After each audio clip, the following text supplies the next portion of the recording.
প্রিয় দেশবাসী, আসসালামু আলাইকুম।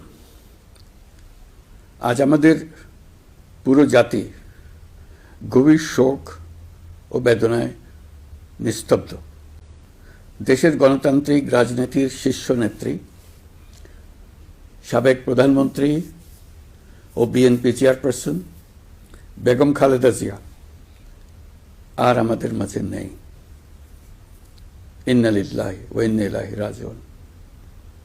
বেগম খালেদা জিয়ার ইন্তেকালে আমরা গভীরভাবে শোকাহত ও মর্মাহত। তার মৃত্যুতে জাতি এক মহান অভিভাবককে হারিয়েছে। এই গভীর শোকের মুহূর্তে আমি তার পরিবারের সদস্যবৃন্দ, রাজনৈতিক সহকর্মী এবং অগণিত কর্মী সমর্থকদের প্রতি সমগ্র জাতির পক্ষ থেকে আন্তরিক সমবেদনা জানাচ্ছি।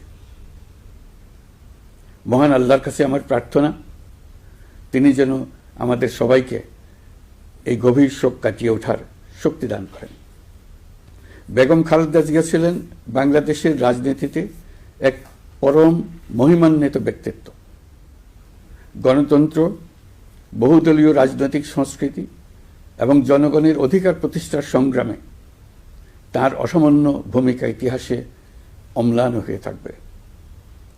স্বৈরাচার ও ফেসিবাদের বিরুদ্ধে তাঁর আপসহীন নেতৃত্ব বারবার জাতিকে গণতন্ত্রহীন পরিস্থিতি থেকে উত্তরণের পথ দেখিয়েছে এবং মুক্তির প্রেরণা জুগিয়েছে।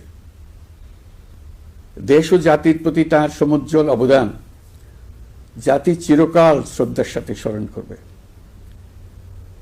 তাঁর দীর্ঘ রাজনৈতিক যাত্রা, গণমুখী নেতৃত্ব এবং প্রিয় মাতৃভূমির স্বাধীনতা ও সার্বভৌমত্বকে সমুন্নত রাখতে তাঁর অবিচল ভূমিকা অবিস্মরণীয় হয়ে থাকবে। এমন একজন মহান দূরদর্শী ও নিখাদ দেশপ্রেমিক নেত্রীর শূন্যতা পূরণ হবার নয়। প্রিয় দেশবাসী, এই শোকাবহ মুহূর্তে আপনাদের প্রতি আমার উদাত্ত আহ্বান, আসুন আমরা সবাই যার যার অবস্থান থেকে মহান আল্লাহর দরবারে বেগম খালেদা জিয়ার বিদেহী আত্মার মাগফিরাত কামনা করি। একই সঙ্গে জাতির এই কঠিন সময়ে আমরা যেন ঐক্যবদ্ধ থাকি।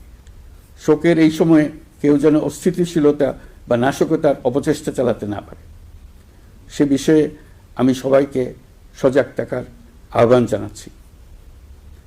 এই সময়ে আমাদের সবার দায়িত্বশীল ভূমিকা পালন করা অত্যন্ত জরুরি।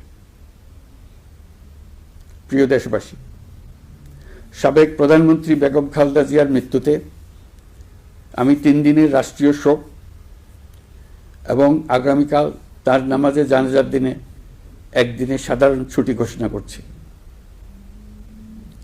নামাজে জানাজা সহ সব ধরনের শোক পালনে শৃঙ্খলা বজায় রাখার জন্য আমি সবার প্রতি বিনীত আহ্বান জানাচ্ছি। প্রিয় দেশবাসী, আমি জানি আপনারা সবাই এই সময়ে অনেক আবেগাপ্লুত। আমি আশা করছি শোকের এই সময়ে আপনারা ধৈর্যের পরিচয় দেবেন এবং তার জানাজা সহ সকল আনুষ্ঠানিকতা পালনে সংশ্লিষ্ট সবাইকে সহযোগিতা করবেন। মহান আল্লাহ তাআলা আমাদের সকলকে ধৈর্য, শক্তি ও ঐক্যবদ্ধ থাকার ক্ষমতা দেন। আল্লাহ হাফিজ।